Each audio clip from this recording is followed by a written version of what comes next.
I'm Lois from Arch Street Meeting, and tonight's speaker is Greg Barnes from Central Phildelphia Meeting. He has written several books about Quakerism, including Philadelphia's Arch Street Meeting House and a Centennial history of the American Friends Service Committee, as well as fiction about people's lives in Africa. Today, he will speak about his experience as one of the very first Peace Corps volunteers. The title of the book he'll be discussing tonight is The Peace Corps, Early Days. Thanks, Lois, and thank you for tuning in.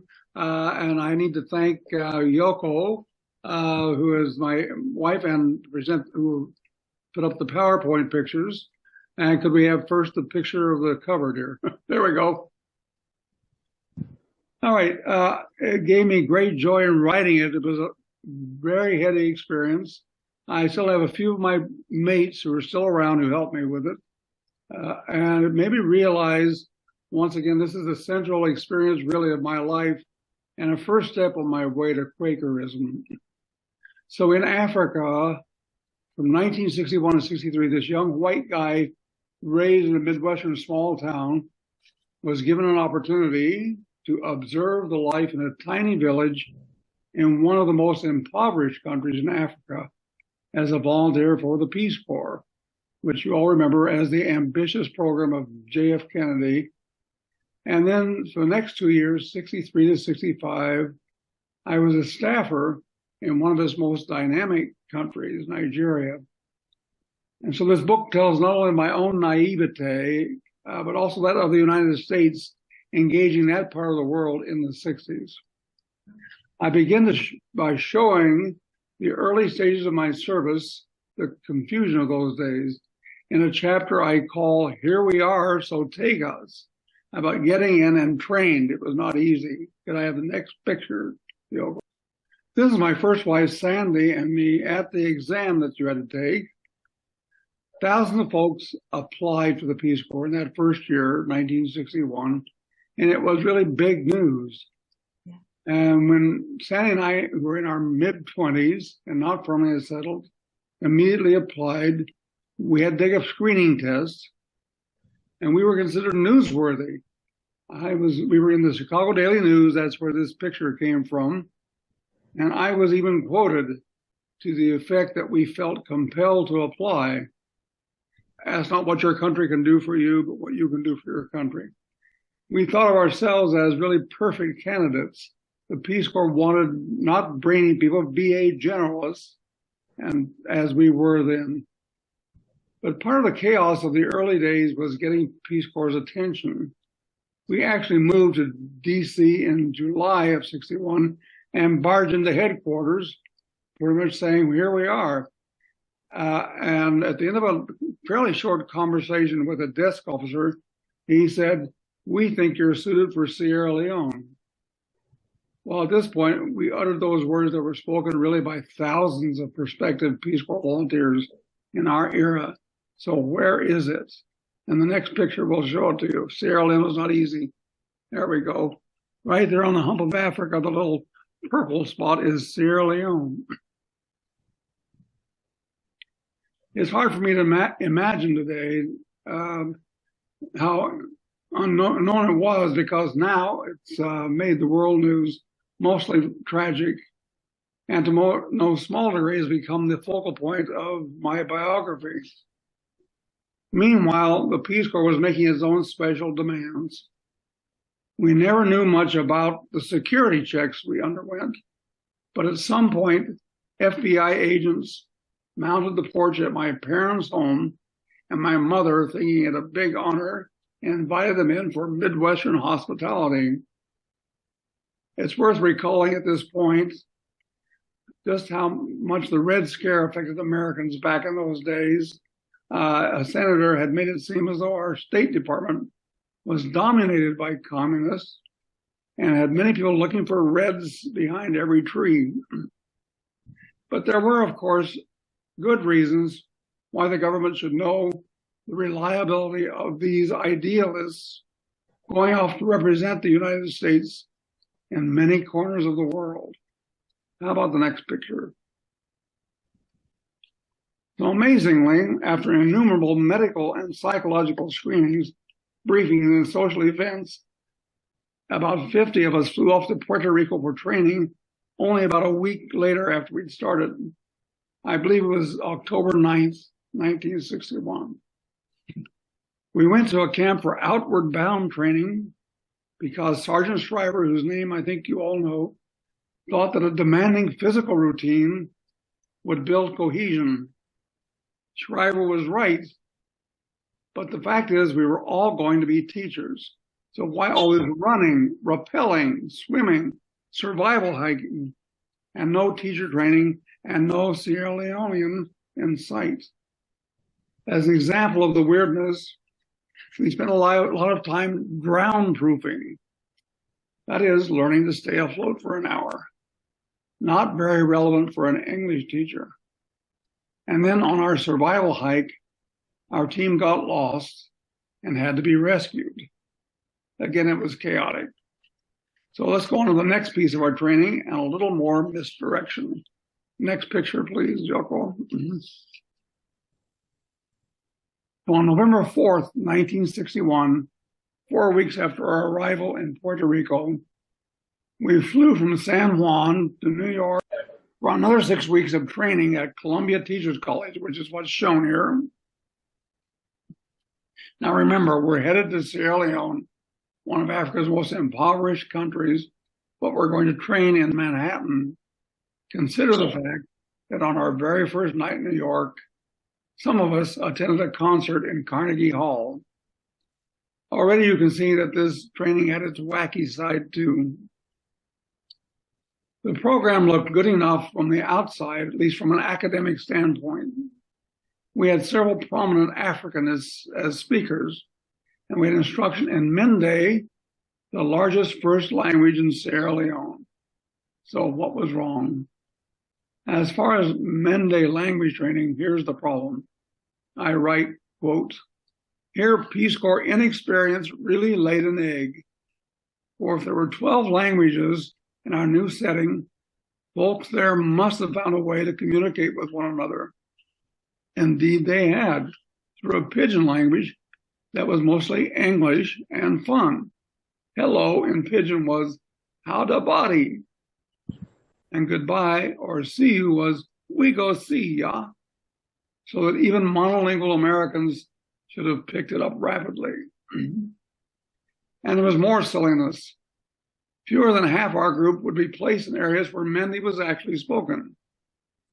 I wish instead that we'd heard more about local religions, for one of our group's conclusions later on was that no one had met an atheist. Anyway, our training then was flawed. Of course, we had a great time, and something wonderful did happen in New York City that's worth passing on. I need the next picture, please. Wow. Here is basically the highlight of our time at Columbia. Remember, in 1961, Peace Corps was new and rather glamorous, and those of us who applied got a celebrity treatment. In our case, Eleanor Roosevelt came to visit. Alas, the picture you're looking at is not very clear, but there's something odd you may be able to see. Here's my own recollection, quote, "I remember one detail very clearly 6 decades later. In my distinct recollection, the room was so crowded for her audience that many of us had to sprawl on the floor. In fact, I sat close enough to Mrs. Roosevelt that I could have rubbed her ankle. I didn't, of course.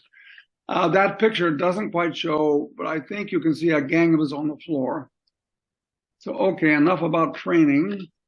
By the time I left my Peace Corps service in 1966, the training had gotten pretty sophisticated. It was conducted in the host country, for example. But now let's go to Sierra Leone.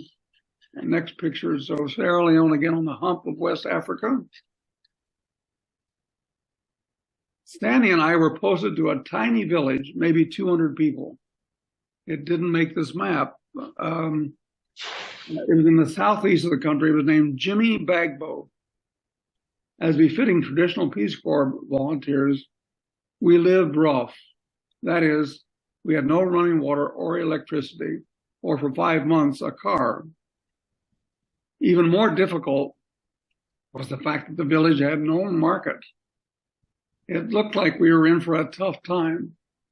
That is, to live like our neighbors did. We adjusted, but with the help of a living steward named Saidu, that is a servant. We did not want to be colonialists with servants, but had no choice but to hire help. By the way, we didn't want to be missionaries either, but I will acknowledge at this point that without missionaries and colonial servants, there would be many fewer schools and health services in Africa in those days. But I decided either I could teach or I can take care of the household. I couldn't do both. So let me explain. Unlike the thatched huts of the townspeople, we had a modern-looking prefab house. I'm sorry to say I have no picture of it, and it gave a false impression. There was a kitchen with a range, but you had to chop wood or otherwise fire it up in order to cook. There was a bathroom looking just like those we occupy today, but it didn't really work. Here's what I wrote. That January, when we turned on the taps, the water came out red, and it would turn brown as the dry season wore on. We very quickly exhausted our supply, for the, quote, running water descended from a storage tank on the roof and had to be manually hoisted there from a nearby stream. Porters, hired by the school, brought the water in buckets they carried on their heads. They climbed a ladder to the roof, and they dumped the water into the tank. Moreover, for us to have a hot bath, water had to be heated on the stove. By the end of the dry season, our brown water baths would be pretty perfunctory. Let me just interrupt. I assume most of you know that Africa has dry and wet seasons, not cold and hot like us. At this point, I need to say that many of our neighbors probably never got a hot bath. And let me say more and quote from a story about life in rural Africa. You see, in this book, I tell often funny stories about our experiences as volunteers. But in my fiction, which I started writing at that time, I read about the hardships of the indigenous folk. Here are the samples of each. First, from this book, something that happened in our very first week. I quote, the thatched roof of Mr. Macaulay's outhouse. Macaulay was a colleague of ours. Outhouse across the grassy verge from our house caught fire, and I rushed to help. I thought water should be thrown on the surrounding houses, but where would the water come from? This wasn't the approach to be used. Mr. Coker, another colleague and neighbor, simply instructed the boys to pull off the remaining thatch, and the frame was left barely scathed. The fire was then on the ground where it could be beaten out. I lent my own big feet to the beating process and thought my neighbors appreciated it. One boy left me stunned by stamping flames out barefoot. The first of many, quote, strange sights we were in for in our new society. What I assume you figured out is that there was no water in the dry season to put out any fires. Now, about one of the hardships of my neighbors, the little stream near our house, the one I told about where they brought the water for the roof, became the source not only of the water in our tank, but for one of my short stories. Occasionally, someone found an alluvial diamond in the stream, which is enough incentive for impoverished residents to spend hours panning in its sluggish flow, much as the 49ers did in California. I once saw a young miner carried from the stream and learned he died from probably pneumonia. I published a story about the event, setting it in the rainy season when the roads were basically impassable and a sick person could not be brought to Bo, which is the provincial capital, for medical treatment. Premature deaths like this and infant mortality and hunger were common. Just so you know, if I tell you jollier stories about my own life, I was aware of my own luck. Let me talk about one of my own comical misfortunes as a teacher. In the next picture, I'm with some of the boys in the corridor outside the classrooms. Here's what I wrote. Sandy's assignments were English and African history. Mine, English, geometry, French, and soccer. The English and concomitant literature courses were fine. My other assignments were more problematic. My father had once been a math teacher, but my own interest in geometry lay pretty low. Worse, I was to teach a language I didn't speak and coach a sport I had never played. The French I thought I could manage, where there was a textbook. Too bad, of course, that it dated to 1928 and referenced baguettes and streetcars, but I felt I could adjust. Football, that is soccer, presented a greater problem. I had never even seen a soccer match. Still, I was raised in a small Midwestern town and was used to amateurish volunteering. So I went to the field my first day in an accommodating spirit. Let's see what can be arranged. Alas, there sat the ball and a group of boys standing around waiting for me to show them what to do with it. I said a couple of words and kicked it, though I mostly missed. It dribbled a few feet. My recourse was to ask one of the boys to show me what he could do. Here came a tremendous swoosh, and the ball sailed 50 yards in the air, bounced, and flew another 10 yards, and finally stopped rolling just before it left the field and entered the primary school grounds. I was forced to confess, and that was the end of my career as a soccer coach. Let's go on to the next picture. Okay, here I am in the classroom. Classroom teaching went better, but look here at my blackboard. A few planks nailed together and painted black. Unfortunately, glossy black, so it was very hard to write on. And as I note in the book, that was the only AV available. Now, the Jimmy folk and the boys were very welcoming, respectful, good, and hardworking. Still, I must tell you about my culture shock, or what in chapter 5 I call culture shock squared. Culture shock is defined as frustration over the loss of familiar cues, just little things that don't seem right. Here's what I wrote. One symptom, in my case, was yelling. I seemed to have shouted through the lessons until a boy complained, and Sandy said she couldn't hear in her classroom because of all the noise I made. I went to a doctor in Bow, that is the regional capital, with a sore throat. I was wondering if I could actually die of a sore throat, and he suggested I tone it down. So I stopped yelling, and my throat felt better, but I was still grumpy. Here are things that made me a grouch. And if they seem silly, well, they were. That's culture shock. I quote, the most outrageous thing was townspeople who came visiting just at dinner time. I didn't know what to say to them about their bad timing, nor how to ask Saidu, again our steward, who prepared strange European foods, suitable and sufficient only for us to what to say. One of the visitors, I recall, looking at one of our magazines upside down. I knew he was illiterate, and he exasperated me no end. I mean, we're talking about some really serious offenses here. What was the cure? Believe it or not, a holiday trip to Timbuktu. Can I have the next picture, please? It's not at the end of the world. It's in Mali, and it's a renowned center of early Islamic learning. Our trip would make a long presentation in itself, and I did get a published short story out of it, which I'd be glad to tell you about. But here's my point. When we got back to Jimmy 3 weeks later, I found myself saying, wow, it's great to be home. Irritations in Jimmy? Not that I can recall. What a good time this place affords us.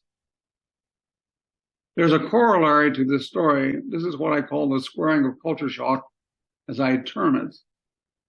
On the way back, we stopped in Freetown. That's the Sierra Leone capital, where we'd left our Jeep.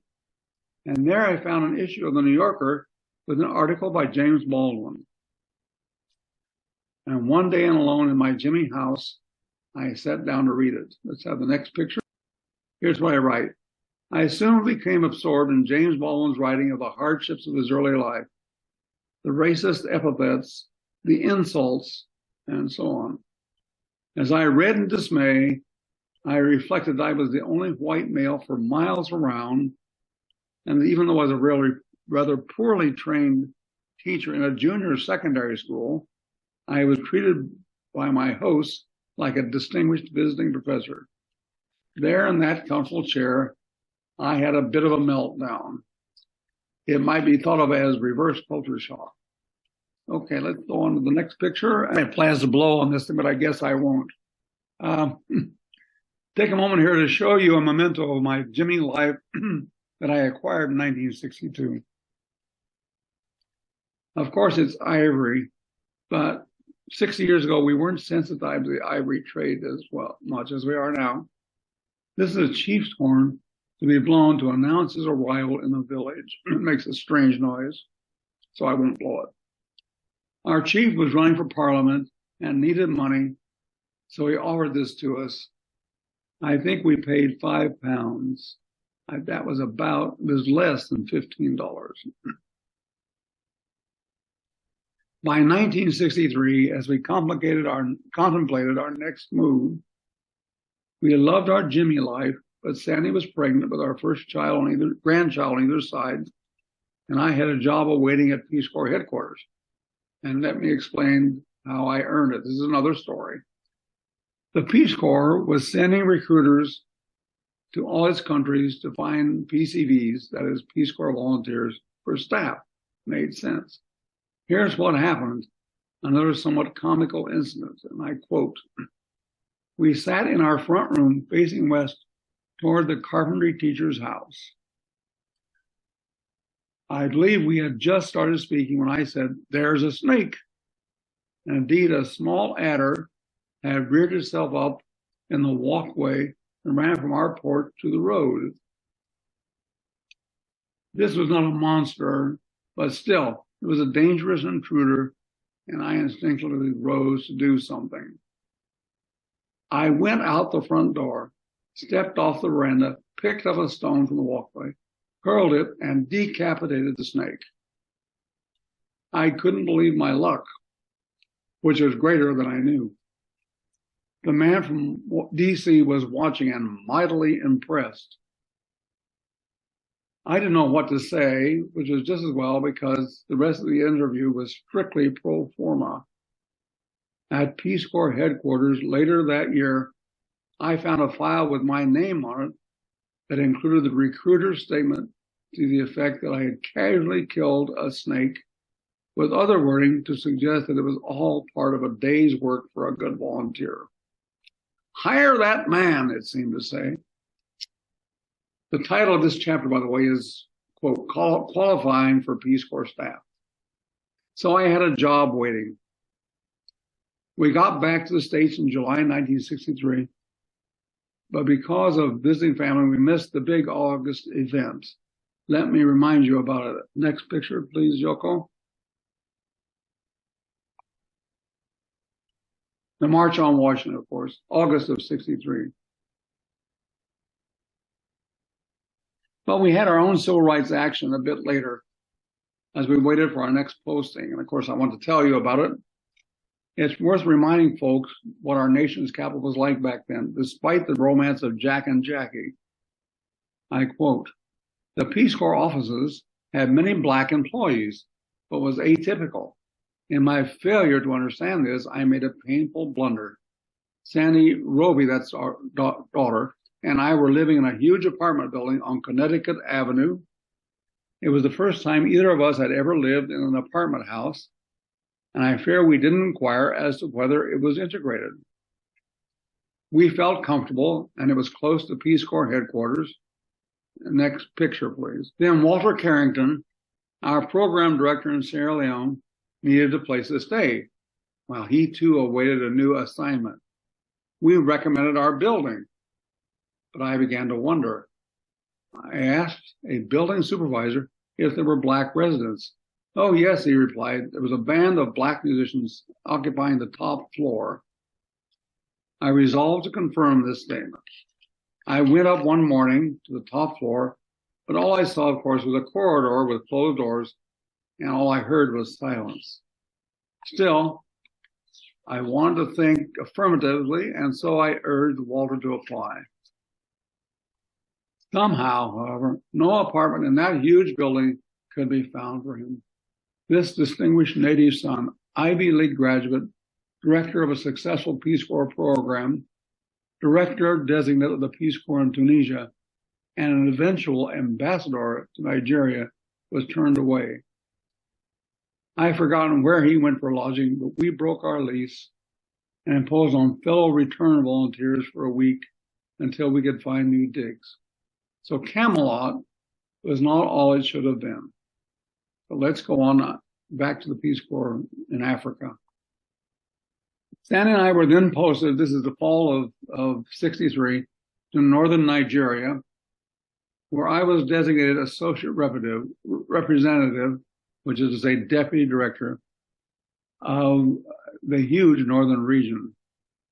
We left the District of Columbia on November 22, 1963, and most of you know what else happened that day.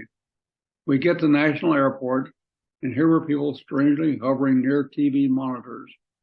We learned on the plane of Kennedy's death. So I'll just pass over the rest of this story.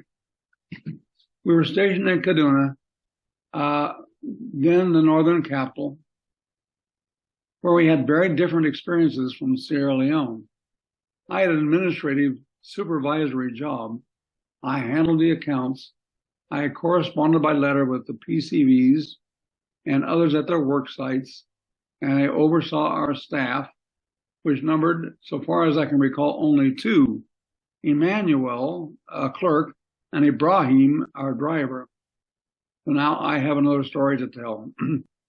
Quote, these two involved me in one of the dramas of my communal life, the only time I've ever been called as a witness in a criminal proceeding. I'm quoting this now. The setting was such as an American would expect in an imposing courtroom, holding a judge's bench, lawyers' tables, and a jury box. So I fail to recall if the judge wore a black robe nor any particulars of a jury if there was one. But I stood in a witness stand near the judge. Lawyers asked me questions, and a stenographer recorded my answers. And it all proceeded in English. The crime was a robbery that took place in our Peace Corps office on the second floor of an office building. It was an open and shut case. The robber was Ibrahim, our driver, who one night scaled the exterior wall with the help of blue friction powder on his hands and feet, and apparently entered by a window left open. If I remember rightly, he found my petty cash box and made off with a few Nigerian pounds. It was easy enough for the police to track his assets, given the blue handprints decorating the outside wall, in addition to which Ibrahim helpfully left the bag of powder lying on the floor of his home for the police to find. The only remaining mystery was who had left the window unlocked. Someone assumed to be his accomplice. This is where matters got complicated and my testimony would be required. Ibrahim identified Emmanuel, our clerk, as his accomplice. Emmanuel was charged. He protested vigorously, and I supported him. On the witness stand, I noted that Ibrahim, who was Hausa, ethnic group in that area, spoke almost no English, and that Emmanuel, who was Igbo, seemed to speak no Hausa. Moreover, I testified accurately that I had never seen them talking together, even greeting one another. This was only a few years before the Igbo speakers of southeastern Nigeria tried to break away and create their own country of Biafra. When Hausa Igbo speakers of southeastern, Hausa Igbo relations inflamed by religious division, as well as language and cultural differences, were poor. My testimony was somewhat speculative, but correct, I think, and Emmanuel was released. This was not the end of the affair for me. A U.S. government office had been breached, and the State Department, in the person of the counsel who worked right downstairs from us, felt a need to investigate. So a visiting fireman appeared in the office one day to ask me questions. Yes, it was true that there were file cabinets that Ibrahim might have accessed. Yes, it was true that I left them unlocked so that he could easily have taken innumerable files and read about my announcements of impending visits up country or volunteers' appeals for assistance on some matter, had he not been a non-English speaker and illiterate to boot. The investigator felt the weight of his assignment. Security had been breached.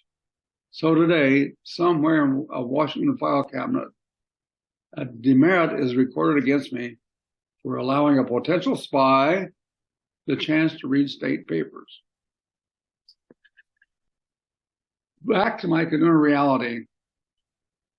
As I state in the book, I lacked the close contact with our hosts that I had in Sierra Leone. My big job was driving long, lonely stretches to visit the volunteers. Northern Nigeria, those days, it's been broken up since then, was bigger than Texas. And there were no places to stop, no ways to get lunch or gas. Lorries going slowly, as trucks that you couldn't pass. The roads were often terrible. You can see laterite roads here. And sometimes you had to take a ferry to get across a river. I once rode a canoe across the Niger River, but that's a story for another day. I'll start wrapping up with a long story about visiting a market in Ilorin in the southwest quadrant of my touring map and my purchases there. Could I have a picture, please? This is a tiny carved stool I literally bought from under a young woman, a very slim girl, in fact. Surely not very comfortable even so. Let's have the next picture, please. This is another one. You can see how it is carved out of one tree trunk. I should say this is a Nupe people, and they're very artistic, do a lot of carving.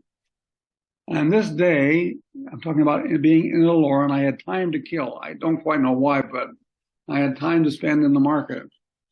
And I also responded to a striking display at an open-air stall. Dozens of glass Venetian beads. Much later, I discovered they had been a medium of exchange dating to the 15th century. But I knew nothing about this. At this point, I saw them only as a beautiful oddity worth bargaining for. So here's a sort of a jolly story. Quote, I thought, in effect, let the games begin. The vendor and I took seats of some sort across the display of her wares and began a long negotiation. We must have provided an hour's pantomime for anyone interested in this exchange between a local and a Baturi, that was Hausa for a white person. The vendor's English was limited to numbers, no and sorry. My Hausa was inadequate, but I understood the drill. As soon as she made an offer, I let out a cry of pain. I was not conveying rage, of course, but despair that she could ask a poor man like me to pay such an outrageous amount for her beads. In truth, her price was not that bad, but I had to protest or I would have disappointed her.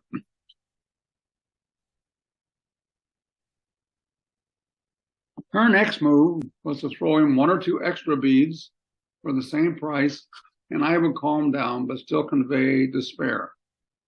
Maybe feign the act of walking away. So she would offer more beans at a somewhat reduced price per item. After each offer, I would go through a repertory of acceptable responses. Arms flung out in dismay, vigorous shakes of the head, a frown to go with a counter offer, which I knew she couldn't accept. Soon she was grinning. By the time we finished, I had agreed to buy upwards of 100 beads, and we were both laughing. That's bargaining, which of course we don't do here, but I guess we used to. In any case, what was I to do with all these Venetian beads? I didn't know, but like a compulsive gambler, I couldn't leave the table. So I made a show of lamenting the fact that I had been so misled into making such a mistake, and we parted good friends. I really appreciated the fact that she played her role perfectly. Truly, it was a great way to waste an hour and a few shillings. So I had adventures. I was enough to generate a couple of short stories. And so to close, in November 1965, after 2 years in northern Nigeria and almost 4 years in West Africa, we returned to Washington, where Peace Corps made me East Africa training officer. That was the Peace Corps in the early days. And I got a trip to East Africa, of course, out of it. But let's go on to the next picture, Yoko. So to wrap up, having spent the first half of the 60s in the Peace Corps, I spent the second half at the University of Wisconsin, where all sorts of protests were going on. So I had a very interesting decade. During my Madison period, my Sierra Leone novella, A Wind of Change, was published. It was based on an incident where school kids 50 miles east of Jimmy Bagbo burned down their own school in the doubtless mistaken belief that the authorities would have to rebuild it and better. I'd be glad to tell you about that too. Here's my collection of Africa stories, and Yoko will flash that up. The Beauty Queen of Blanca is where I collected my African stories. So at a previous presentation, someone asked what stimulated my writing in Africa. I responded, it was usually the pain I saw in situations there. People suffering, but otherwise it's simply the mysteriousness of it, this very different culture. I got a PhD at Wisconsin and at Drexel, but my best education basically came from this Peace Corps experience in Africa. Can I answer any questions? I'm just amazed at your luck at getting out of Nigeria before everything hit the fan in February of 1966. When the Hausa started murdering Igbos. Yeah. Yeah, I think it was 66 basically, and we had left in November of 65. No, you said that, but then in 66 is when they were murdered. I've spent a lot of time in Nigeria. I've been there a few times, and once a few years ago, about 11 years ago, I was the guest of the pilot, the chief pilot of Biafra. And that was interesting. He wrote a memoir about it. And what happened, well, I mean, you know what happened, but 30,000 Igbos were murdered in the north because the British put the military in the north because they could handle the Hausa. They didn't want it in Igbo land because they couldn't handle Igbos because they're highly educated and they were, they just couldn't control them. So the reason for the breakaway of Biafra was because Igbos were being murdered. They didn't want to be a separate country; they wanted to be a real country. But they felt they didn't have a choice. And the Captain Ope, whom I know, he actually escaped from the north in a train, in a water something or other. In the train, he sort of climbed into a water barrel or whatever it is steam trains use. And so it was a terrible, terrible time. Yes, well, I think the primary method they used was to starve the Biafrans, as I recall. They cut off the... that's what happened afterwards, and it was just a terrible, terrible thing. Yeah. So you were lucky you weren't there then. My gosh, would have been horrendous. But I was in Sierra Leone in 2010. I went there with someone who's very interested in maternal mortality, And so in 2010, 1 in 10 women were dying in childbirth. Sierra Leone, I mean, I don't know whether this is worse or better than when you were there, but the amount of death in childbirth in Sierra Leone is the highest in the world. Yeah, it has not developed as much as we would hope. It's bad. In fact, well, it's a long story, but I never went back, and my daughter, who was born there, had never gone. And part of it was that terrible things just keep happening. In the little town where we lived, Jimmy Bagbo was apparently turned into a concentration camp during the Liberian Civil War, which spilled over into Sierra Leone.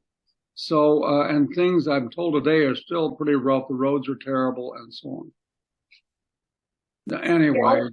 Yeah, I visited a little. Horrific. Yeah, I visited a little. I spent about a week on in a village on the border of Liberia and Sierra called Pendembu. But it sounds like it was around the same area as you, because Bo was the closest big town. Yeah. Probably 20 or 30 miles away. We were between that and Bo. Okay. Yeah. But it sounds like you did really good stuff, good work, very good. I'm glad you went. Greg, I bet you made a huge difference to a lot of Greg, people. I hope so. We tried. Greg, I'm wondering if you could say what you thought about the effectiveness of the Peace Corps in Africa in general. Did it come up to the goals that the Kennedy administration had for it? What kind of difference do you think it made to the people there? Well, that's a very big question, but I do think it made a difference only in interpersonal relations.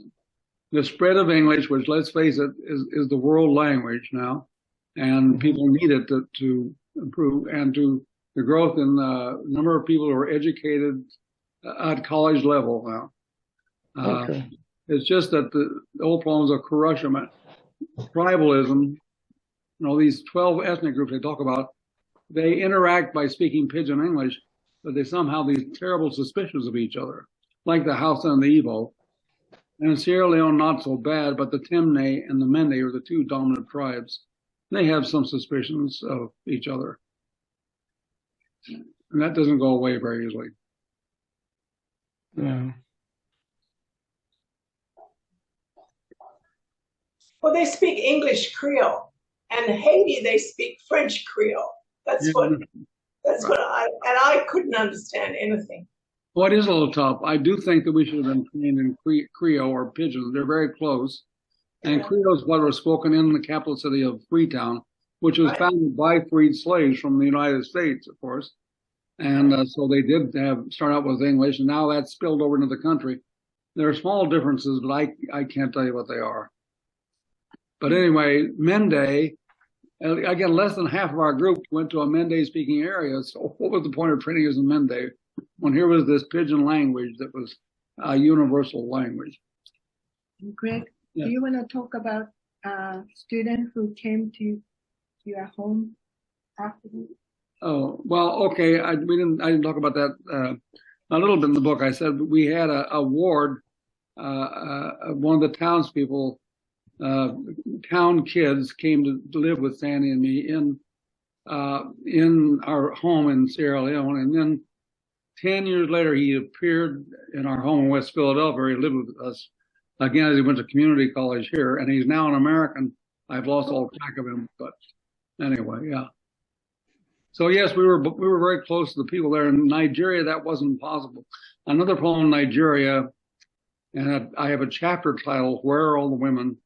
That was the problem. Muslim, and you didn't meet women. I'm used to socializing with women. I like women. Most Americans do expect to have women in their social occasions, and it just wasn't the case there. And just generally, because of my job being mostly on the road, traveling literally hundreds of miles, and wondering if I was going to find a gas station in time or the tire would go flat, I didn't have much interaction with the Nigerians.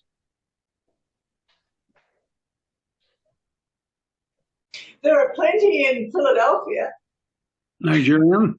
Oh yeah, plenty of churches. Yeah, I used to go to. There's a couple I used to go to. I mean, the best one is the Catholic Ibu Church in West Philadelphia.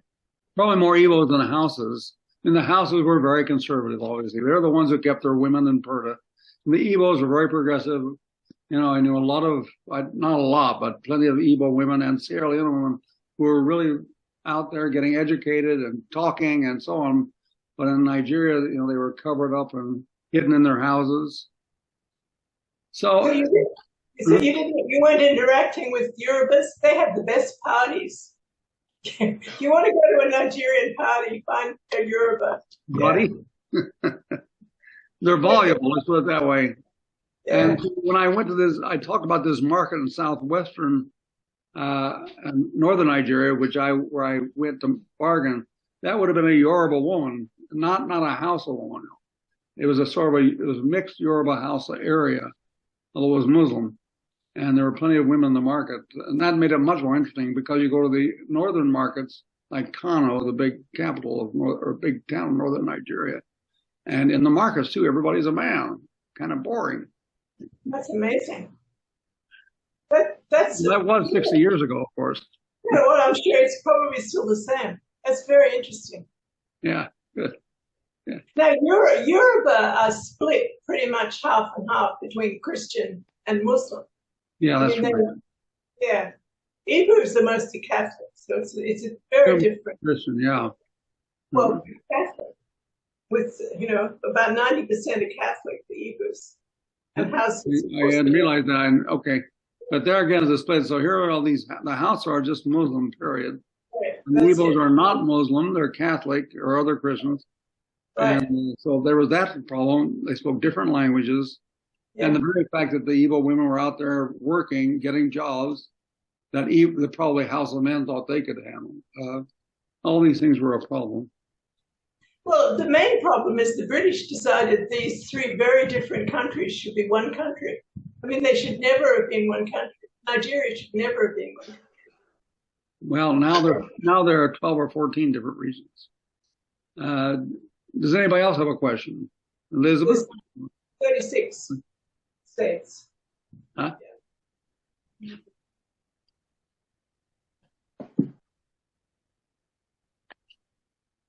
All right, so is this the time to say thanks? And